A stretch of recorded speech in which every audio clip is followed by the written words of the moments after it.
Friday coming in. Coming in hot. Coming in dirty. Coming in filthy. It is another Friday, lo and behold. Played in there by Mono Lord, which we'll get back to soon enough on our speaking of low metal segment here. Yeah, it's the Mead, Metal, and MMA podcast where yours truly, Kevin, and thought I was yours truly. The obligate carnivore among us, Brandon. The surrogate nightmare. We come together each week to bring you jocularity and knowledge. Sometimes one or the other, sometimes neither. But we do endeavor. Yeah, but I'm already off kilter thinking fucking tomorrow there was a fight card. And there's nothing. Yeah, as it turns out, UFC 216, which we were looking forward to, which apparently, obviously, being the profligate fans that we are, we were keeping a really close eye on that. We were off by a full week. So, how's that happen? Booze. You go wandering into work, and the boss like, where the fuck were you last week? Oh, that was last week? I was here. Wasn't I here? That doesn't fly anywhere else in society, but you can as a fan.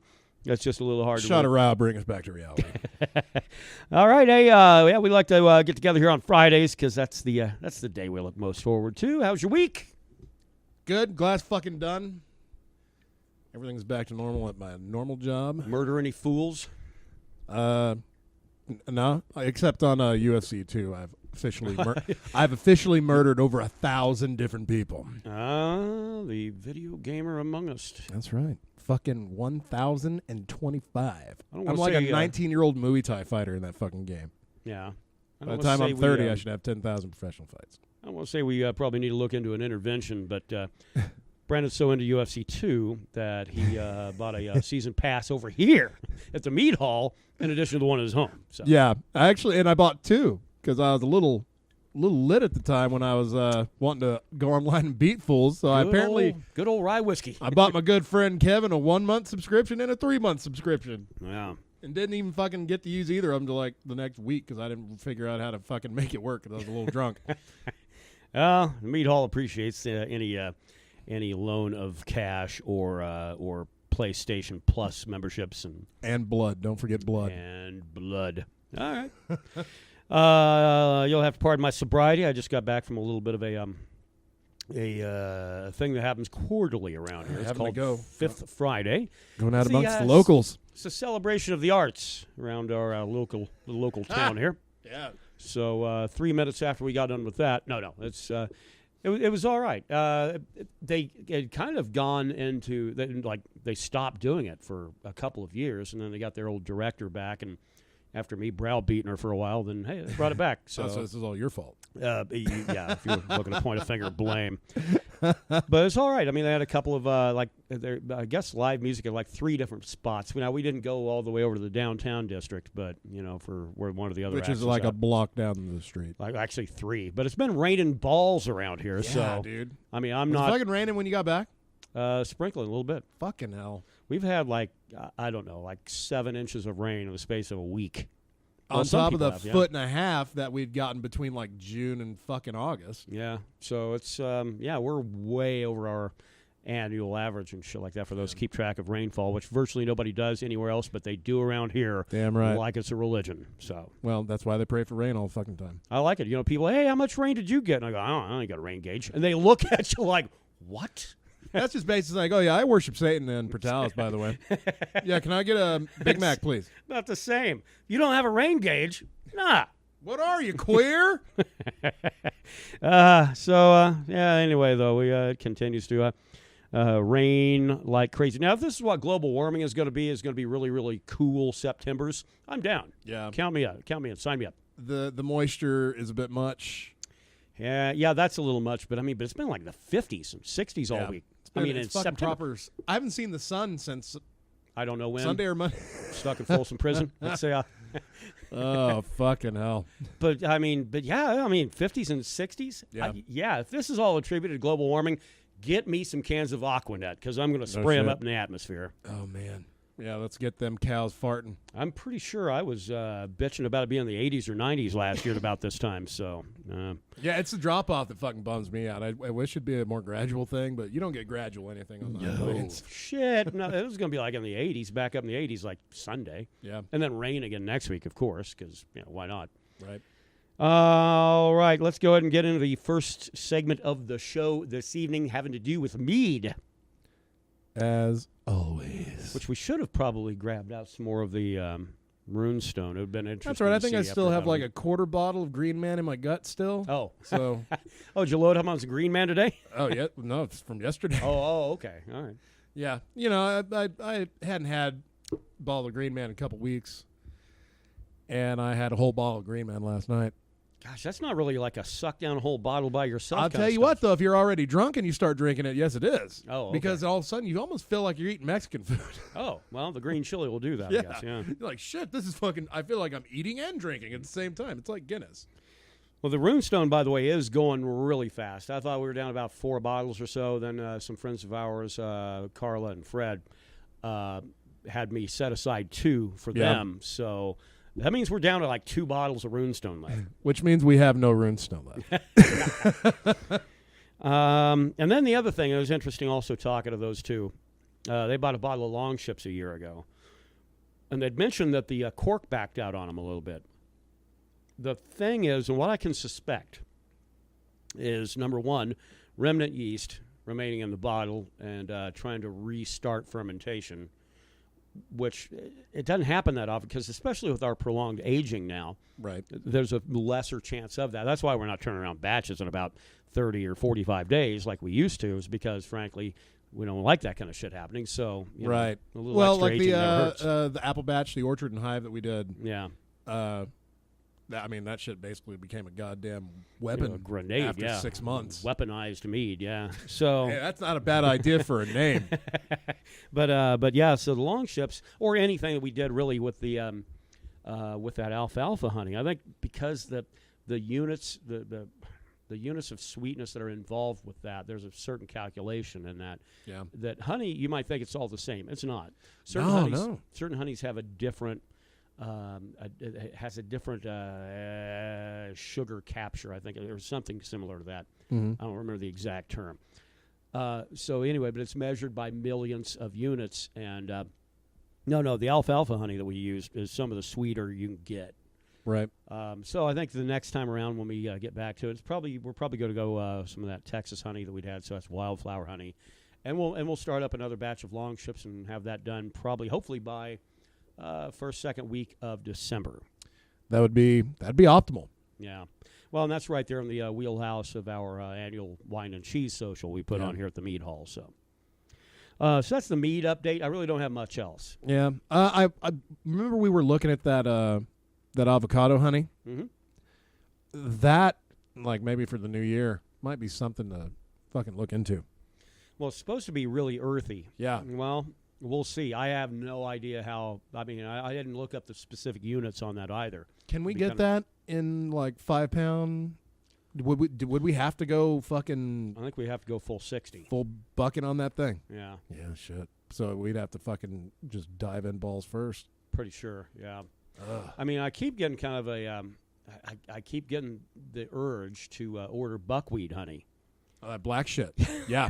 That's the thing. Well, I now don't know. I don't know how dark the mead would come off. I really don't. it might give it a really nice kind of fucking coffee color. Yeah, maybe.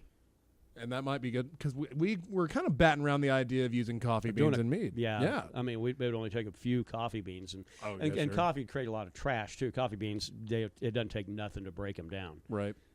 But having said that, though, I do think it'd be an interesting flavor, and they had that at a Redstone Meadery up in Boulder. A buckwheat mead? Well, no, I've never. Coffee mead. I have never seen a buckwheat mead. I don't know. I'll have to do some research. That would be that might be really cool. Why don't we just start in with a blackstrap molasses?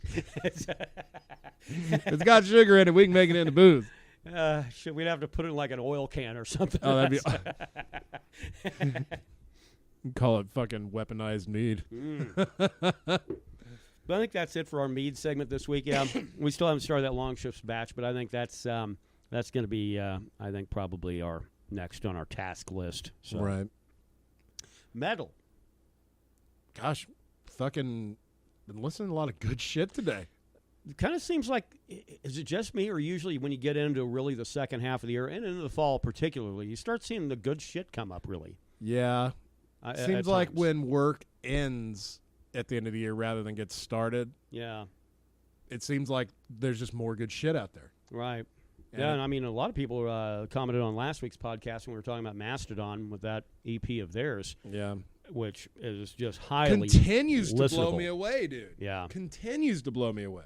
Yeah. So, our recommendations this week on new releases. What do I have here in my notes? Wasp, go fuck those guys. Oh, you wrote that down? Oh, that was a reminder to let you know that I'm not talking about Wasp. Oh, okay. I'll talk about Wasp. Monolord, Rust. It's out today. That's their third record. Dudes are from Sweden. I generally don't like Swedish bands in general. Right. Doom metal bands particularly, but yeah, it's a hell of a crapshoot. It's Swedish doom metal band. Yeah, I mean, a lot of people will say, "Hey, well, you don't like Soilwork?" No, I don't. I don't like Soilwork. But I fucking love Soilwork. Yeah, but Monolord is their last album was really raw. This one, God, it's polished. It's really good. Yeah. But yeah, it's Monolord, Rust. It's only like 5 tracks on the thing, and it's almost an hour long. Of course, that's the fucking formula, dude. Yeah. Other than that, I guess Pilgrim has got a new one out. It's not that they have a new one out. I was looking at a Metal Injection list. They have a fuck ton of lists, and one of them was 7 doom metal bands you need to know about. Oh, right. And Pilgrim was on there, and I think we might have talked about Pilgrim once or twice on here. They pop up during our drunken musical expeditions. Right. But I never really, and I was like here by myself, so I really got to just fucking listen to it. And the track, The Paladin, by the way, Void, what's it called? Void Worship. Okay. It's called like 2 in Roman numerals, Void Worship. The album artwork is the coolest I've ever seen. Okay. It's beautifully, but the song, The Paladin, it's just 2 dudes. It's an awesome track. Now, I didn't see Metal Injection's list, but if you had to put together, let's go with the top 3. If you had to name 3 metal bands that people, or doom metal bands that people must be aware of, or else, kind of much like their list is. Right. Other than Black Sabbath. Yeah, well. Because everyone knows about Black Sabbath. Yeah, but really what you would recommend to somebody who's never listened to doom metal before, what would be your 3? Paul Bear is definitely on one. there. Yeah, I think that's on there for both of us. For both of us, yeah. And probably top of the list. Oh, yeah, number 1, absolutely. Yeah. I wouldn't start him out on... I would kind of just let him go in order with Paul Bear, album-wise. Yeah. You know, go with the first one, then go with... Foundation's Burden, and then end with Heartless, like it's front to back, bookended, beautiful trilogy of albums. Yeah. The other 2, I would have to say, and it's a band that people are probably familiar with, but I think Typo Negative is one that people need to hear. Yeah, I would go my 2 spot. I'd have Saor, Saor. Yes. Not even just their bluegrass album, because they oddly have one of those. No, actually, a lot of their stuff I think is really it's not a foundational band, but I think it's one that, because I mean if you don't know what doom metal is, you're gonna go out and find it on your own. Yeah, and that's quite the rabbit hole to get lost in. Yeah, no, absolutely. Not a bad one to get fucking lost in, for sure. 3 spot. Fuck. That one is... And you can't say Mastodon, because one EP does not a band. Oh, no. And I don't view Mastodon as a doom metal? Yeah, as a doom metal band. Yeah, they're a little more rock. Yeah, a little rocky, a little more, I'd say, technical. Yeah, that's probably right. You don't hear a lot of really active leads in doom metal, so like crazy, like rock lead licks and stuff. You know, I hate to say this band just because they're not active anymore, because their fucking lead dude is an asshole. But I'd say Agalloch. Oh, yeah. I mean, maybe. Regardless of how they ended up, they've put out some amazing music. My 3 spot would be I'd go with Pelican, and that's primarily because I think that, man, they've got from their older stuff, which was a little more, God, I don't want to say upbeat, but it did seem a little more active. But it seems like it gets slower and lower the further along they go. The Cliff was, you can make the argument that some of that's kind of rock oriented there, but that is a Doom record, though. I would say they lean to prog sometimes. Yeah. They're a super technical band. Sure. But again, they, like you said, it seems like it's just been slowing down more and more after every fucking album. Right. Hey, anything else out this week kind of catches your fancy? I'm a sucker for a good list. I'm a sucker for a lot of things, which has got me as far as I've come in life today. Good lists, long legs. Sounds like a ZZ Top album. I think it might have been. Metal Injection put out a list of 10 terrible metal albums by 10 brilliant metal bands. Oh. And I'm like, wow, this is just going to be something that everyone's either going to agree with or hate. Just there's no in between. Outright. Yeah. Some of the bands on there is Korn. Right. When they made their Path to Totality album, which was basically Korn with a bunch of dubstep artists. Yeah. Terrible album. I've never been a big Korn guy anyway, so. Yeah. They were put out their first album when I was fucking 13. It was just a perfect storm. Sure. But as I got older, I distanced myself from a lot of music I was listening to as a teenager. Judas Priest, Jugulator. When they didn't have when they had Tim Ripper Owens. Yeah. Yeesh. Yeah. That's God, I haven't even thought about that record in a long time. Okay. Yeah, here's a good one. I don't know if a lot of people know that Pantera have quite a few albums that came out before Cowboys from Hell. Okay. Their first album. Yeah, well, that was their first national record, right? Yeah. But they'd put out a couple albums before that in the 80s, and it was very glam rock. Oh, real like Poison-esque? Yeah. Vinnie Paul was wearing fucking spandex, and they had the big hair. Oh, like Cinderella then. Yeah. Okay. Yeah. And they basically just put out glam rock before they kicked their singer out, got Rex Brown on bass, and then found Phil Anselmo, and then became the Cowboys from Hell. But they put out a album called Metal Magic. Oh, wow. And it sounds like something Pat Boone would have. And the song is called Ride My Rocket. Oh. That might be the required reading for our listener base this weekend. Jesus. Go on YouTube, type in Pantera, Ride My Rocket, and give it a listen. Let us know what you think. Oh, my God. Some of the bigger ones, though, aren't very surprising either. I mean, as the list goes down to number one, you're like, yeah, that was a bad album. Slayer's on here with their Diabolus and Music album. I agree with that. Yeah. I liked it at the time, but I didn't know what good Slayer music was when I was fucking 17. I wasn't really listening to him. But the number one is fucking Iron Maiden, Virtual 11. Well, maybe, because, I'll have to say, too, is that I stopped listening to Maiden after Somewhere in Time. Yeah. And Somewhere in Time wasn't even one of my favorites. So really, Power Slave was kind of the penultimate Iron Maiden album that I enjoyed immensely. I even saw the tour, Right. And then, and I don't know, I guess there was a weird sense of finality for me in the fact that album came out, I checked it out, and I thought, this is pretty good. I don't think they're going to be able to top this. And I kind of gave up on them. I really did. Somewhere in Time came out, and I said, see? Told you. So I really kind of did. So that's why I got kind of excited in this last one that just came out. A lot of people started. Book of Souls. Yeah. A lot of people saying, hey, it's kind of a throwback to their older stuff. And it kind of is. Kind of. Yeah. But you can tell Iron Maiden, they're kind of getting a little long in the tooth. Yeah. They're going to become one of those bands that just come out and play the hits. Right. And maybe put an album out every. Kind of go the Metallica route. Well, Dickinson's voice isn't exactly what it used to be. I mean, you don't hear that loud, wailing screech much anymore. Right. Well, just like with Halford. Halford has to lock his body into place to produce the sounds that he was still. Because, like, when they do Painkiller, he is still doing the high notes. But he doesn't move. He just, curls up in that ball with that microphone, that bald pointed head, and just goes. Yeah. He'd probably collapse if he tried to move while doing it. Right.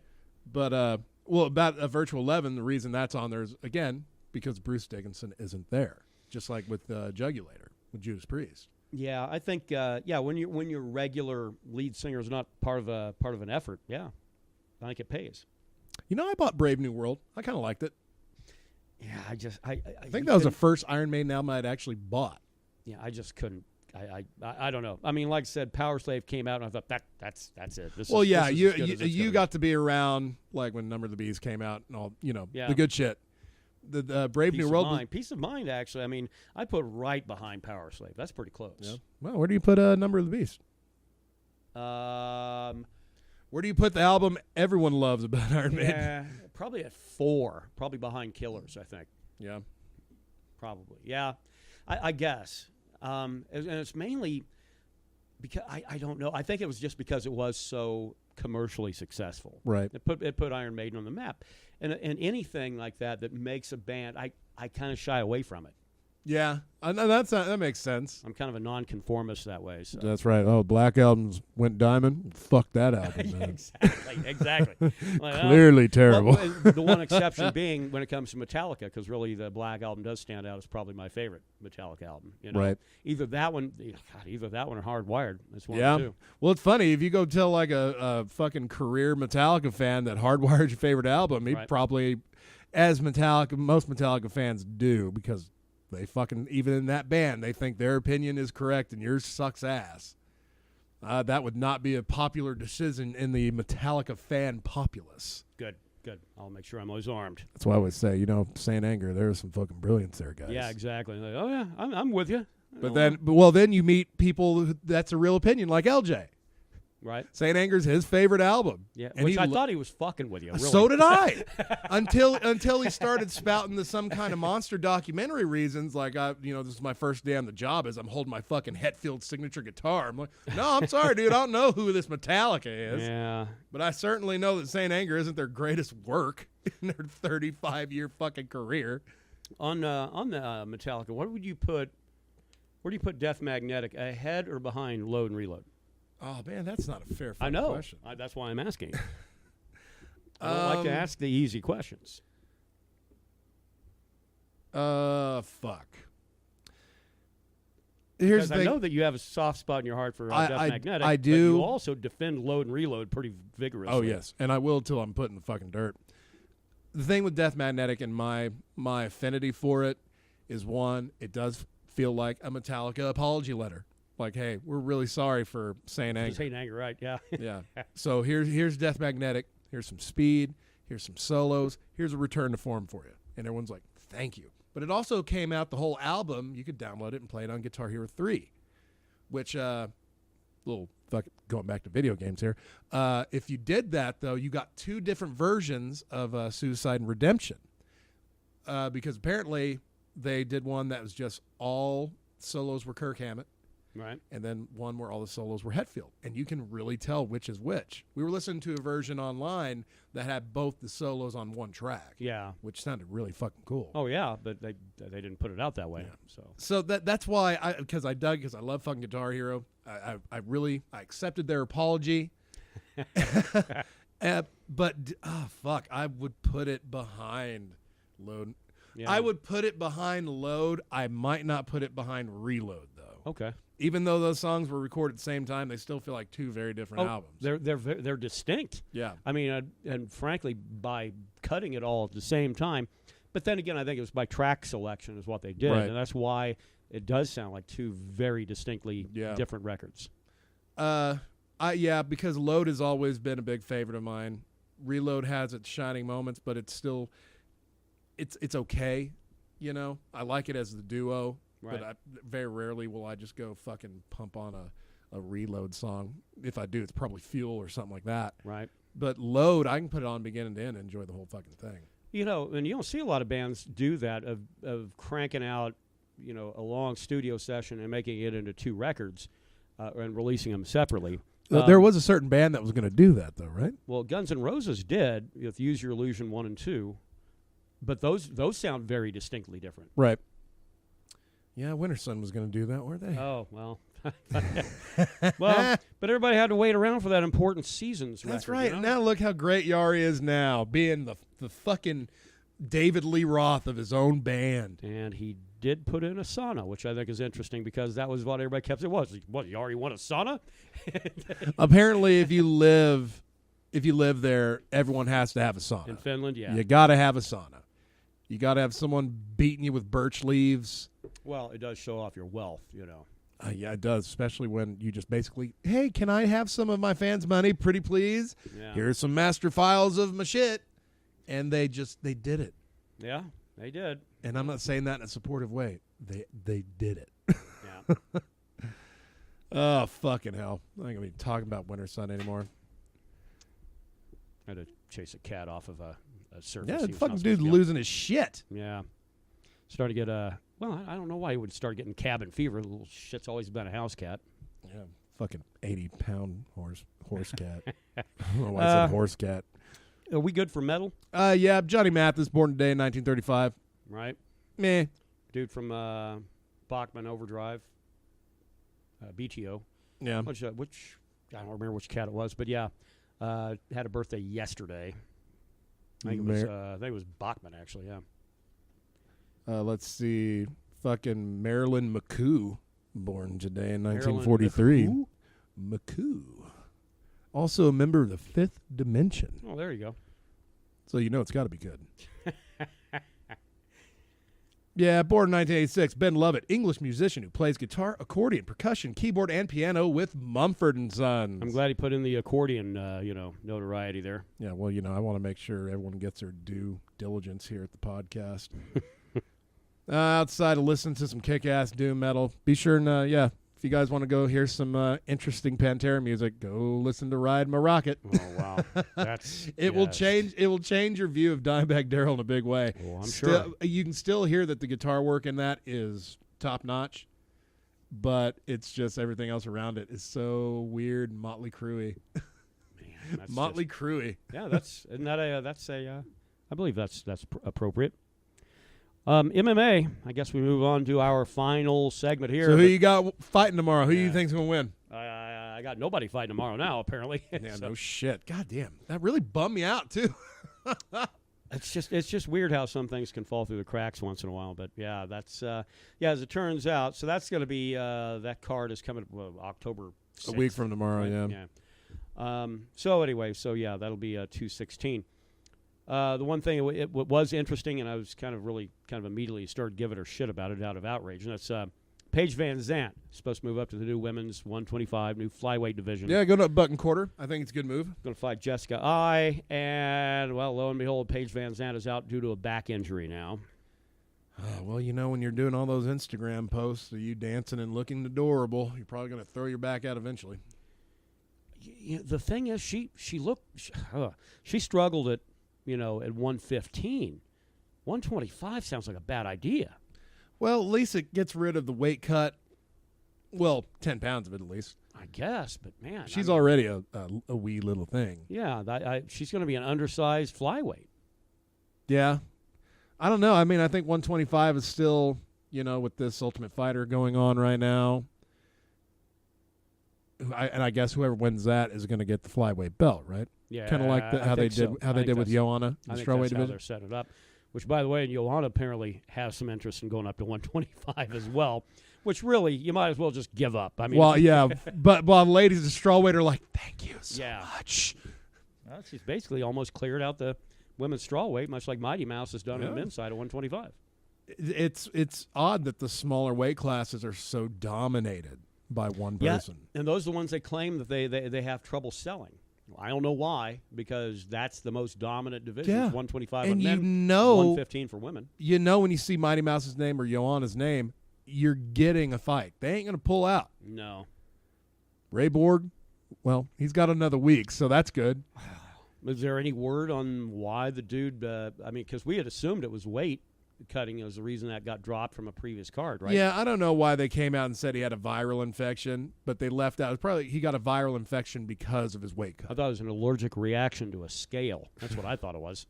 He's got a phobia about weighing himself the day before a fight. Just couldn't do it. Other stuff going on in MMA news. Hendo was actually supposed to fight Sakuraba in Japan on one card, or a Rising card. Rising card happening in October. That's where that big Gabrielle Garcia chick is fighting at. Yeah. The women's heavyweight. Yeah. Now, that sounds like a legit promotion right there. Yeah, anybody that watched the Cyborg UFC embeddeds online. Yeah. Got to see Cyborg and Gabby Garcia hanging out. Those together. two dudes look like they had a good time. Getting their nails done. And, oh, my God. They just have the most deepest – they got a deeper voice than I do. Oh, yeah. Yep. Especially Gabby Garcia. It almost sounds like they're going into post and, like, actually fucking slowing her speech down. Well, I'm waiting for him to do a reboot of the original Highlander movie so they can make her the Kurgan. So, well, in this day and age where they like to be like, this character's good. They could be ladies. She would be a female Kurgan, no doubt. Can we do an all-chick Highlander? Who'd you? Yes. I would get well, at first, if it was a year and a half ago, I'd say Ronda Rousey as McLeod. Yeah, no, that's not a good pick anymore. But now I think Joanna would be my Highlander. I think so. Still get Sean Connery to play Ramirez. No. You get what's her name from Scotland? Joanne Calderwood. Yeah.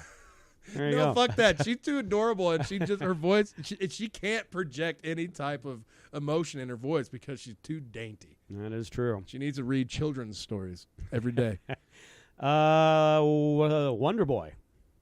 Oh, fucking hell. Going the route of Luke Rockhold. Going to get himself into a modeling career, but which I'm fine with it. I mean, yeah, good enough. I mean, we know the UFC doesn't pay shit. Get paid a lot McGregor. more to not get your ass beat. Why not? Yeah. So, and Stephen Thompson, we know he's the gatekeeper for like right before the champ. So, might as well get yourself a modeling He career. is the Goro to the Shang Tsung that is the champ Tyron of 170. Woodley, yeah. Which is weird. So let's go and talk about this one a little bit, and that is GSP and Bisping coming up in November. Yeah. Which really I thought, well, it's just a matter of how many ways that GSP is going to kick his ass. I don't know. Actually, they made a really good point on Joe Rogan's podcast recently. We had Brian Redban on. Yeah. Bisping has looked sharp. You can't say that he hasn't looked good. I don't know, in the last 4 fights. Yeah. He's looked really good. He seems like he's actually kind of expanded his skill base a little bit. He's not just stand and bang, although that's 95% of what he's going to do. He's a big middleweight. He's fight 205. GSP was a welterweight. That was his original weight class, so he's going to move up to 185. He hadn't fought in forever. In light of all those facts, Bisping looks like he might be the prohibitive favorite. Yeah. And really, GSP should be fighting Tyron Woodley. That should be the fight. Right. Yeah, because everyone's talking about either moving up a weight class. Everyone's so focused on super fights these days. Well, and that's the whole thing, too. And that's why GSP is fighting Bisping and not Woodley. Dana White did it out of punishment for Woodley being such a boring fighter. And Dana White's constantly talking shit about Mighty Mouse not being able to sell fucking pay-per-views. Yeah, well, Tyron Woodley, do you think he's selling a lot of pay-per-views? I wouldn't buy it. Not after that last performance. Absolutely not. Really, Maya kind of disappointed me as well, though. Both fighters were extremely disappointing. In a fight that just meant absolutely nothing. Well, we know Woodley's explosive. We saw him beat Robbie Lawler. Within an inch of his fucking life in record time. And then after that, now he wants to be a counterpuncher and keep a fight at distance and keep the pace slow, and it's completely counter to what got him the strap in the first place. And the two fights with Stephen Thompson. Stephen Thompson apparently is also a counter striker as well. Yeah, that makes for a fun fight right there. And then you got Maya, who's a grappler. Yeah. And what did Tyron Woodley not want to do? Grapple in any way, which, was smart. But Damian Maya always was one of those guys like, I'm going to make you do this. Yeah. You have no choice. All you have to do is survive. Right. He could not get Woodley down at all. Yeah, well, Woodley took a big plan out of the playbook of Floyd Mayweather and run away. Yeah. Oh man. Well, like I said, I wouldn't buy the GSP Woodley card. I would buy the Bisbing GSP card. Yeah. Well, and they're going to stack the shit out of that card. Fuck yeah, we already got three. Sure. We already got 3 title fights. The 185 one, that's real. Yeah. Joanna fighting, that's a real title fight. Goddamn. That's not the Garbrandt fight, is it? And that's the other one. TJ Dillashaw and Cody Garbrandt. We're getting 3 legitimate championship fights. Yeah, no, we'll buy that one. Now, the one that's coming up, though, for 216, Paige Van Zant's already out. I was wanting to see Jessica I kind of lay one on her. That fight's now off. Ray Borg, if he doesn't make weight again, and there's a puncher's chance that's going to be the deal. Sure. If that fight's off the card, do we still buy? Well, it's a 4-fight pay-per-view right now. Yeah. You lose a So fight. they're not dragging one up from the prelims then? I don't know. As it stands right now, that pay-per-view is 4 fights. And there's 4 nothing fights on Fight Pass, 4 fights on the prelim, and then 4 fights for the main card. There's very little on the prelims I care about. So Yeah. Will Brooks is fighting. Bobby Green is fighting. Not a whole lot going on the prelims, but that's usually when you get really good fights. Oh, you know what? Yeah, that's the whole thing. We're always pleasantly surprised by the prelims. We're usually disappointed by the pay-per-view. Yeah. If they lose Ray Borg and Mighty Mouse, all they have left is Verdum and Derek Lewis and El Kukui and Kevin Lee. God, which that will be a blast of a fight. But I think that's going to be a very short fight. But I made it a point a long time ago. I'm not buying a fight for one fight on a card. Rumble broke that rule for me. Yeah, and Rumble also broke our hearts. Yes. We've yet to recover, Rumble. It's a goddamn. It still hurts. Yeah. It still hurts. Well, he's just off selling weed, having a good time. Yeah, that's it. You know, he made a big deal out of it. He's really, really mysterious about it. And it's like, yeah, well, I've got this other career I'm going to get into, and I don't really want to fight anymore. And everybody kept saying, well, what's the career going to be? And they started posting these weird photos like L.A. Rams shit. Yeah, you know, I really thought it's like, okay, you're not going to be a wide receiver. And it turns out, no, he's just going to run a dispensary in California.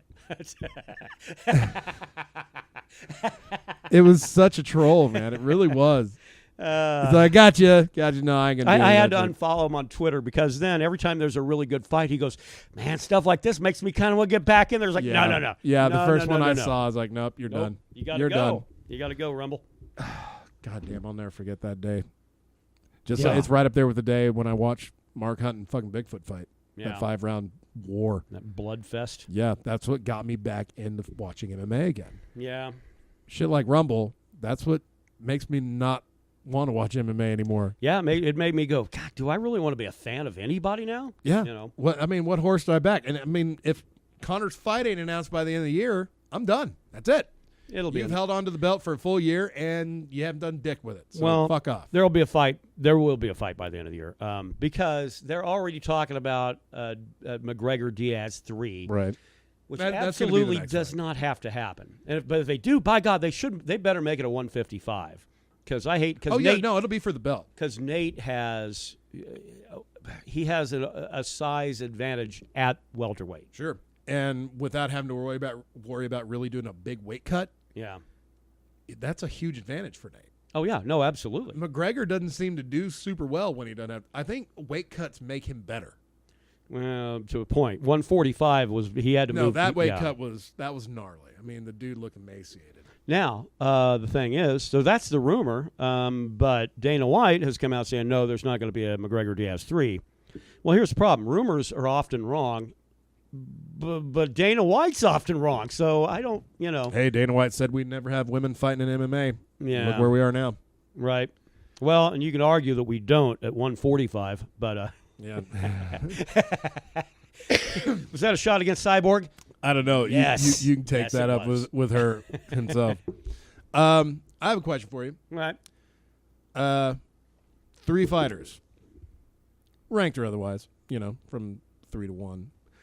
The 3 fighters, in your opinion, who just got blatantly exposed when USADA came in. Well, top of the list, Vitor, Belfort. Like fighters who were fucking kicking ass and taking names before USADA came in, and then all of a sudden, they just are not getting the job done anymore. Yeah. Okay, Henan Barral, that one's a big one. That's a huge one. I mean, that might be the biggest one on the list, really. Yeah, I mean, don't be surprised if a lot of the names we're about to mention are Brazilian, by the way. Now, Vitor, he looked like shit before USADA came in because the TRT ban. Yeah. I mean, and the same with Bigfoot, Silva. Right. So those guys, technically, I guess they don't fit into the equation because they started looking bad pre-USADA because of the TRT ban. Right. Oh, after the Mark Hunt fight, Bigfoot never looked the same because it was after that fight when they banned the replacement therapy. Yeah, testosterone replacement therapy. So, Henan Barral, I would say first and foremost. Probably. God, Well, that'd be one. Let me think on a couple of others here. The first one on my list would certainly have to be Anthony Pettis. That one's a weird one, right? Now, he Yeah. looked sharp in his last fight, but by God, he looked horrible for a stretch of about 3 fights. Yeah, for a guy that was just on a Wheaties box, making that change. Yeah.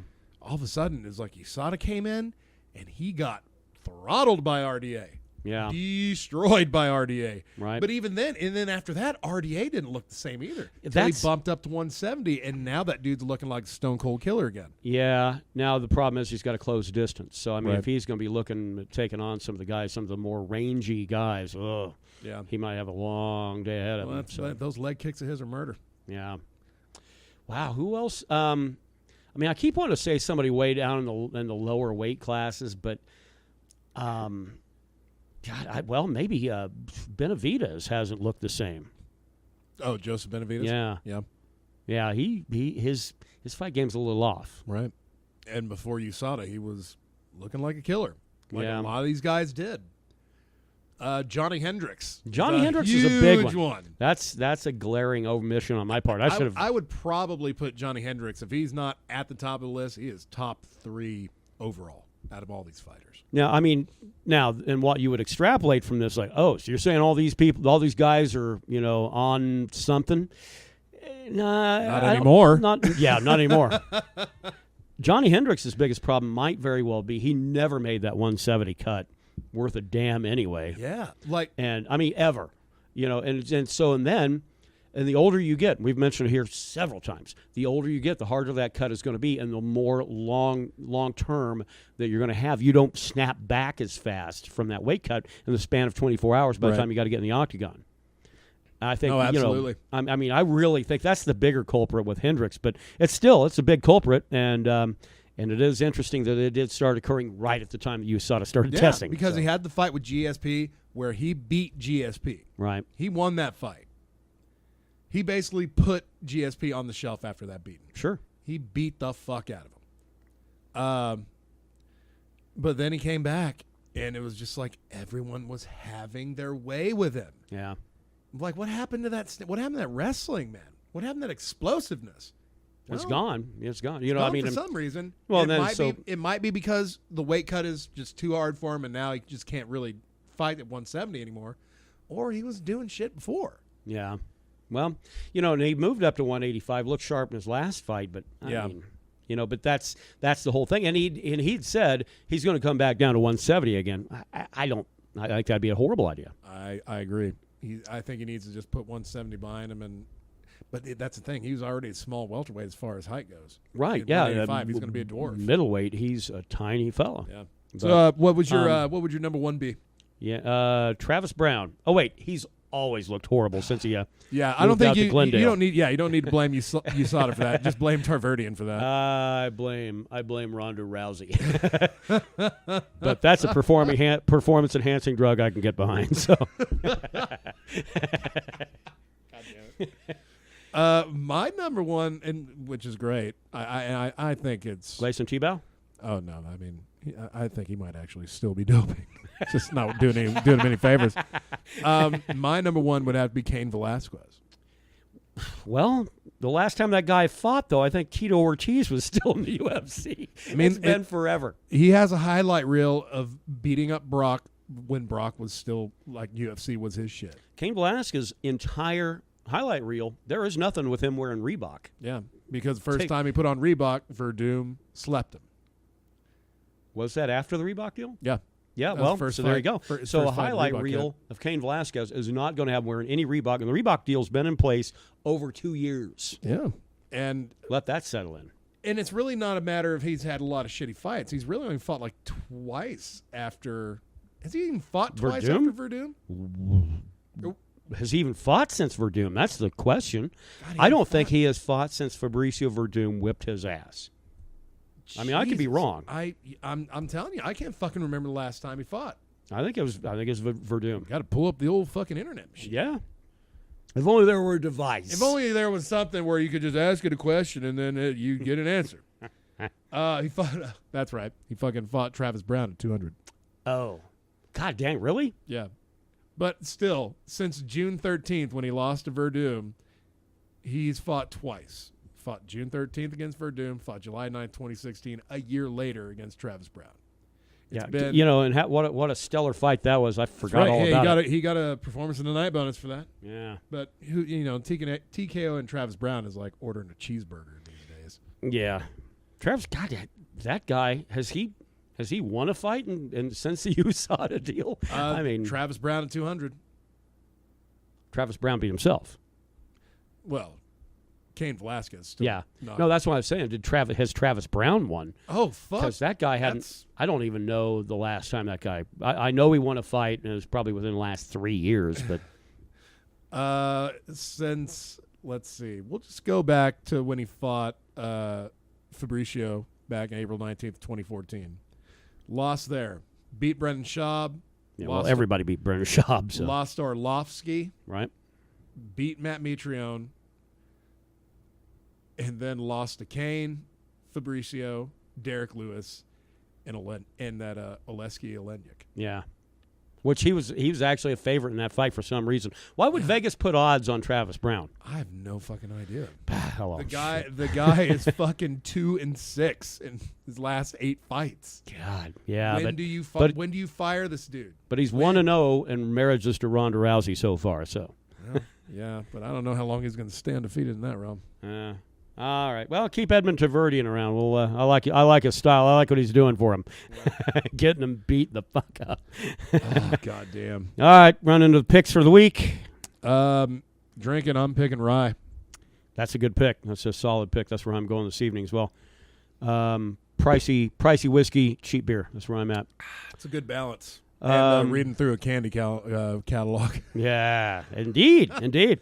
Yeah, hopefully y'all, if you haven't, go to our Facebook page and watch how Kevin prepares for a podcast. That's right. It's amazing. I've got a different preparation than a lot of people do. His vocal warm-ups are keen. I'm going to go on metal. I'm going to go Monolord just because you need to check him out. I mean, and if you're saying, I don't want to check him out. All right, well, then I'll go Mastodon with their EP that we talked about last week then. That's right. If you haven't listened, if you have heard it, let's do it again, goddammit. Yeah. I'm going to go Pilgrim.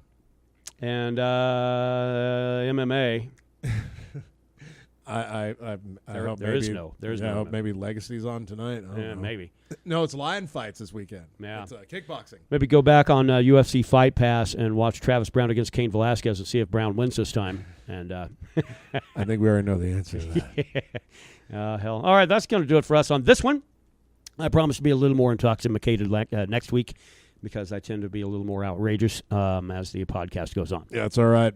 I'm tired of folks always looking to me for drunken humor. But I'm always happy to provide it. All right. Hey, enjoy your weekend, your final, it's a split weekend between September and October. And we'll be back to do it all over again next Friday, I believe on the 5th. Where we will have UFC 216 preview. Yes, indeed. Yep. Go enjoy yourself.